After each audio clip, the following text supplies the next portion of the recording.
ناظرین آداب، منصف کی ریپڈ نیوز میں آپ کا استقبال ہے۔ سعودی عرب میں ادارہ امور حرمین کی جانب سے مسجد الحرام میں افطاری دسترخوان کے ضوابط جاری کر دیے گئے۔ خواہش مند افراد پرمٹ کے حصول کے لیے ویب سائٹ پر درخواست اپلوڈ کر سکتے ہیں۔ رپورٹ کے مطابق مسجد الحرام میں فلاحی تنظیموں اور انفرادی طور پر افطار دسترخوان لگانے کے لیے پرمٹ حاصل کرنا ہوتا ہے۔ درخواستوں کی وصولی کا عمل شروع ہو گیا ہے۔ مسجد الحرام اور مسجد نبوی میں رمضان المبارک کے دوران پرمٹ کے بغیر افطاری دسترخوان نہیں لگایا جا سکتا۔ ایک امریکی جج نے ڈونلڈ ٹرمپ کے پیدائشی شہریت کو تبدیل کرنے کے حکم کو عارضی طور پر روک دیا، جس کا اطلاق فروری میں ہونے والا تھا۔ جج نے اس حکم کو صریح طور پر غیر عینی قرار دیا۔ صدر کا کہنا ہے کہ وہ اس فیصلے کے خلاف اپیل کریں گے۔ ریاست واشنگٹن کے اٹارنی جنرل کے دائر مقدمے پر فیڈرل جج جان گارنر نے فیصلہ دیتے ہوئے اس امریکی آئین کی خلاف ورزی قرار دیا اور کہا کہ کسی بھی صدر کو یہ اختیار نہیں کہ وہ آئین کے خلاف ایگزیکٹو آرڈر جاری کرے۔ برطانیہ کی عدالت نے ساؤتھ پورٹ میں 3 بچوں کو قتل کرنے والے روڈا کوبانان کو عمر قید کی سزا سنا دی۔ رپورٹ کے مطابق اس قتل کی غلط رپورٹنگ اور مجرم کو مسلمان بتانے پر پورے برطانیہ میں مسلم کمیونٹی کے خلاف ہنگامے پھوٹ پڑے تھے۔ ڈانس روم میں حملہ کرنے والے کو سوشل میڈیا پر مسلم شہری بتایا گیا، جس پر انتہا پسندوں نے مسلمانوں کی املاک اور مساجد کو نشانہ بنایا تھا۔ برطانیہ کے سفید فام انتہا پسندوں نے مسلم بچیوں کو نشانہ بنانے کی بھی دھمکیاں دیں، جس پر مسلم کمیونٹی عدم تحفظ اور خوف و ہراس کا شکار ہو گئی تھی۔ تاہم پولیس نے کسی مسلمان کی اس واقعے میں ملوث ہونے کو مسترد کرتے ہوئے اصل مجرم کو بالآخر گرفتار کر لیا۔ عدالت نے ملزم کو عمر قید کی سزا سنائی، جبکہ ملزم کو جیل میں کم از کم 52 سال کی قید کاٹنی ہوگی۔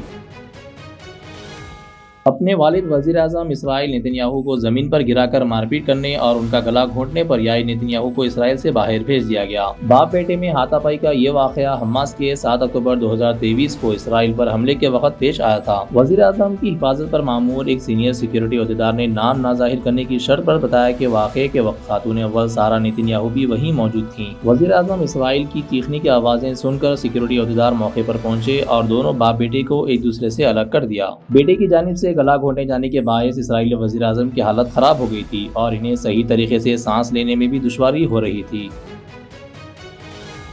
سعودی عرب کے ولی عہد نے کہا ہے کہ ان کا ملک اگلے 4 برسوں کے دوران امریکہ میں $600 ارب کی سرمایہ کاری کرنا چاہتا ہے۔ میڈیا رپورٹس کے مطابق ولی عہد شہزادہ محمد بن سلمان نے یہ بات صدر ڈونلڈ ٹرمپ کے ساتھ ایک فون کال کے دوران کی۔ ولی عہد نے توثیق کی کہ ان کا ملک اگلے 4 برسوں میں امریکہ کے ساتھ اپنی سرمایہ کاری اور تجارت کو $600 ارب اور امکانی طور پر اس سے زیادہ بھی سرمایہ کاری کرنے کا ارادہ رکھتا ہے۔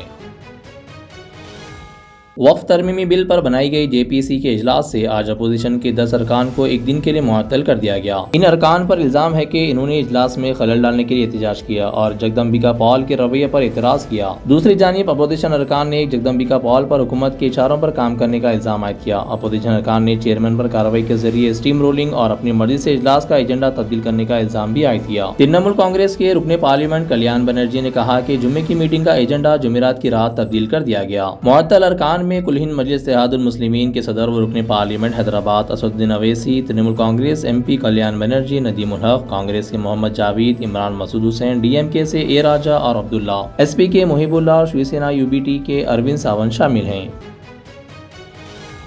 مہاراشٹر کے بھنڈارا ضلع کے جواہر نگر علاقے میں جمعہ کی صبح آرڈیننس فیکٹری میں زوردار دھماکہ ہوا۔ اس دھماکے میں 8 افراد ہلاک اور 10 زخمی ہو گئے۔ زخمیوں کو فوری طور پر بھنڈارا ضلع اسپتال منتقل کر دیا گیا، جہاں ان کا علاج جاری ہے۔ دھماکے کی اطلاع ملتے ہی فائر بریگیڈ اور پولیس موقع پر پہنچ گئی اور امدادی کارروائیاں شروع کر دیں۔ پولیس کے مطابق دھماکہ فیکٹری کے KRK سیکشن میں ہوا، جہاں اس وقت 20 سے زیادہ لوگ کام کر رہے تھے۔ صبح 11 بجے کے قریب ہونے والے دھماکے کے نتیجے میں فیکٹری کی چھت منہدم ہو گئی۔ 2 بیرونی ممالک کے دورے کے اختتام کے بعد تلنگانہ کے chief minister A Revanth Reddy جمعے کے روز شہر حیدرآباد پہنچ گئے۔ راجیو گاندھی انٹرنیشنل ایئرپورٹ پر پارٹی قائدین اور کیڈر نے چیف منسٹر ریونت ریڈی کا شاندار استقبال کیا۔ ریونت ریڈی کی زیر قیادت تلنگانہ رائزنگ وفد نے سوئٹزرلینڈ کے شہر ڈاووس میں ورلڈ اکنامک فورم کے سالانہ اجلاس کے دوران تقریباً 1.79 لاکھ کروڑ روپے کی سرمایہ کاری کے 20 سے زائد یادداشت مفاہمت پر دستخط کیے۔ تلنگانہ کے وزیر آبپاشی و سول سپلائز این اتم کمار ریڈی جمعہ کے روز ضلع سوریا پیٹ میں اس وقت کرشماتی طور پر بچ گئے جب ان کے قافلے میں شامل گاڑیاں ایک دوسرے سے ٹکرا گئیں۔ یہ واقعہ اس وقت پیش آیا جب وزیر اتم کمار ریڈی عرس تقاریب میں شرکت کے لیے جان پہاڑ جا رہے تھے۔ وزیر کے قافلے میں 8 گاڑیاں شامل تھیں۔ اتم کمار ریڈی کی کار کو اچانک روک دیا گیا، جس کے سبب دیگر گاڑیاں آپس میں ٹکرا گئیں۔ بتایا جاتا ہے کہ وزیر سڑک کے کنارے منتظر پارٹی کارکنوں سے ملاقات کرنا چاہتے تھے۔